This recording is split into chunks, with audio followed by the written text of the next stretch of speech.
It's actually one of the oldest stories in history, but a lot of people don't know it. Right after Adam and Eve got kicked out of the garden, Adam was sitting on a log, wearing a nice three-piece fig leaf suit, strumming his acoustic guitar. And the serpent came back, on his belly this time. And he said, "Yo, Adam, do you really want to bother with setting up microphones to record your acoustic guitar? You know that thing has a pickup on it, right?" And Adam said, "You know what? I never thought about it that way." So he plugged in his guitar, plugged it into his interface, and started recording. And he said, "Well, this sounds just fine. Look how easy it is to record guitar now." Wrong, Adam. Wrong. If you followed me for any length of time, you've probably heard me say, always, always, always record your acoustic guitars with a microphone. Yes, most of them have that little circular hole there for plugging in your guitar. And yes, you can record that way. And yes, sometimes the pickups do sound pretty stinking good. But no, it will never be better than a microphone in front of a beautiful wooden instrument. Today, I'm going to test that theory because I am incredibly biased. And I want to see, give it the old college try and see if I prefer the sound of a microphone in front of a guitar or a DI. Now, this is my beloved Gibson J45. They come stock now with LR Baggs pickups. Now, it's not the one with the microphone. It's just it's a regular bridge pickup, but it does sound pretty good. When I play it every weekend at church, of course not now because of, I always think, that sounds better than I expected it to. However, I would still contend, and my hypothesis is microphone always sounds better than pickup. Why? Because it's picking up the complexity of the entire instrument, the way the different harmonics that get generated by the interaction of the vibration of the string with the bridge and the nut and the way the top vibrates and this is a wooden instrument. A lot of effort went into building this and making it sound really good here in the room. It makes sense that capturing that with a microphone would also sound better.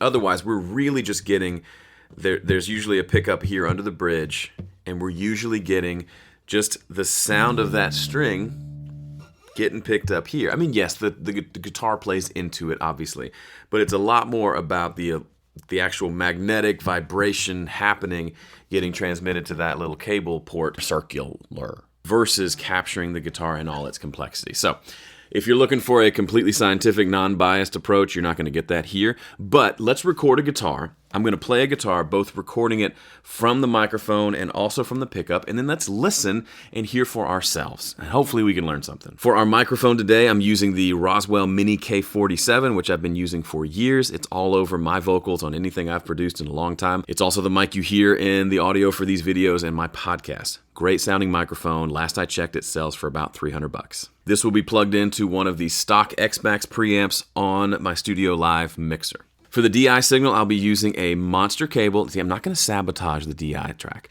Monster cable into my Presonus ADL 700 really nice tube channel strip into Studio One. So we're giving the DI a fighting chance. It has definitely the better signal path, but let's see what it sounds like.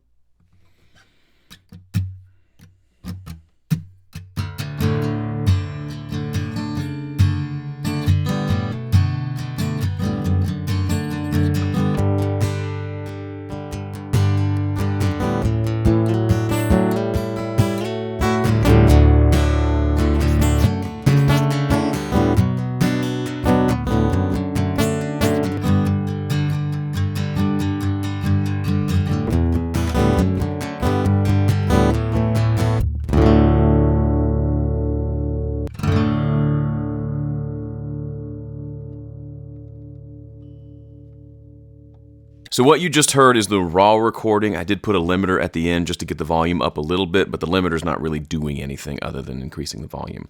To me, the answer is really clear. The microphone sounds like an acoustic guitar. The DI signal sounds like a DI signal. At this point, I can spot a DI signal from a mile away.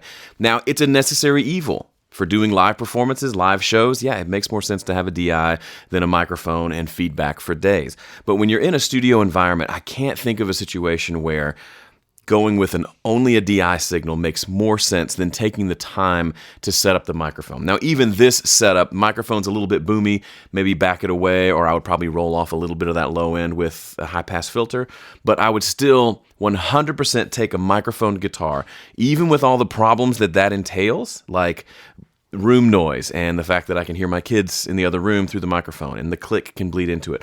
All of those things, I would still take those over the DI signal because the mic signal sounds that much better. Now, in order to sound not completely biased, I did have a subscriber who emailed me years ago and said they had this beautiful setup with stereo microphones on a guitar for a fingerstyle guitar part, and they also recorded the DI signal and blended between the two, and I listened to the recording and it was beautiful. You got some of that kind of artificial attack sound that you get from the DI blended with the beautiful warmth of having microphones on an instrument, and that was a cool best of both worlds. So I can see how blending the two could maybe be even better than just a microphone.